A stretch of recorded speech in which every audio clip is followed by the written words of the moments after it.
Congress, pretty busy this week. Leaders have been furiously working on at least 4 priorities all week.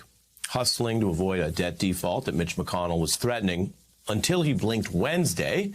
We have more on that later tonight. There's also all the work in hammering out possible deals for several $1 trillion in spending that Biden's been pursuing.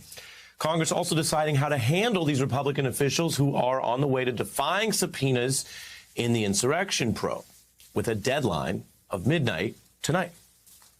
So it's a lot.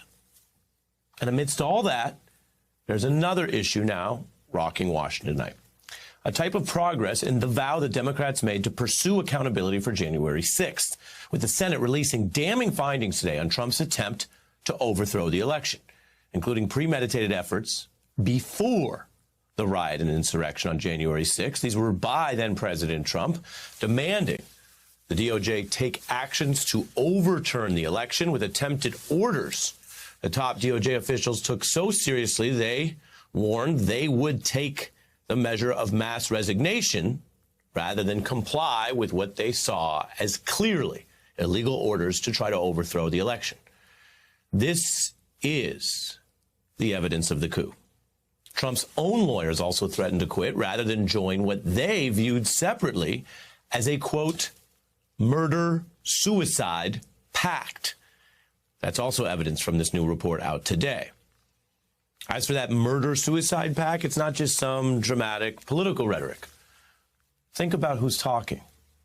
Those are the people who agreed with Donald Trump's agenda, who wanted him reelected, whose job and income depended on their work for him. And yet they concluded, according to this new finding in this new report, that further actions to steal the election as he was requesting at the time, well, 1, they would fail. That's what makes it, quote unquote, suicide. And 2, it would blow up in their face. It would be career suicide. And as the lawyers knew, it would be possible jail time if they went any further. So it's big news coming out of the Senate today, while other congressional hearings are tangling with Republican efforts to recount Trump's loss in those fake audits, which led to this somewhat surreal scene. As a member of the Democratic majority here, as they do these Zoom hearings, put heat on a member of the Republican minority. Well, why do I say it that way? For a simple reason. The member of the Republican minority, in the exchange I'm about to show you tonight, claims to not even know that Republicans lost the elections for control of the White House or Congress, which is, of course, the very thing that puts that politician, that Republican, in the minority.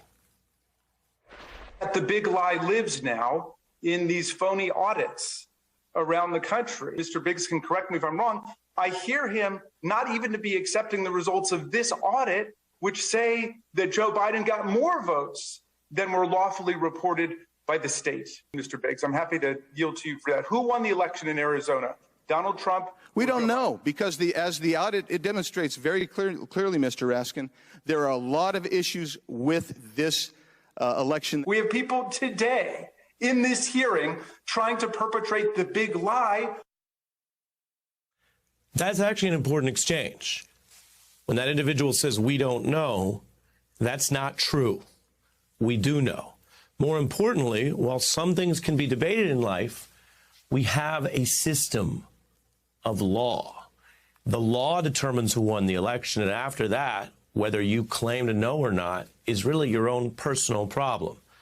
It is what in Congress might be known as a you problem, because we do know.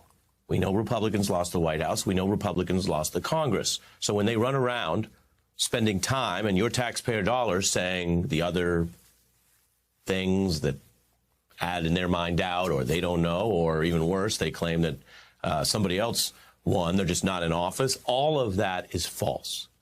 So the big lie pushers at the hearing, of course, are in the minority. So in a way, it's kind of like a cell phone.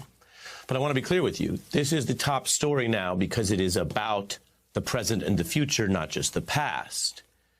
And in many parts of the country, well, the big lie people, primarily in the Republican Party, are trying to take more control for future elections. There's these places where Republicans do run the legislatures, where they're not in the minority, and they're trying to pass laws or do these fake audits or do things for the next election. They're also trying to take over the state and local elections offices so they have more power over elections. Let me tell you something tonight. Those efforts matter because they show that while initially many Republican officials spent the first few days after the insurrection claiming to condemn it, now many Republicans listen to their words. See what I just showed you. They say out loud and in public that they see Donald Trump's failed coup as a kind of rehearsal. And they are plotting openly to get more loyalists in power who would not waver, who would not threaten those mass resignations shown today when asked to join a coup, but rather would join in because they abandoned any pretense of supporting American democracy a long time ago.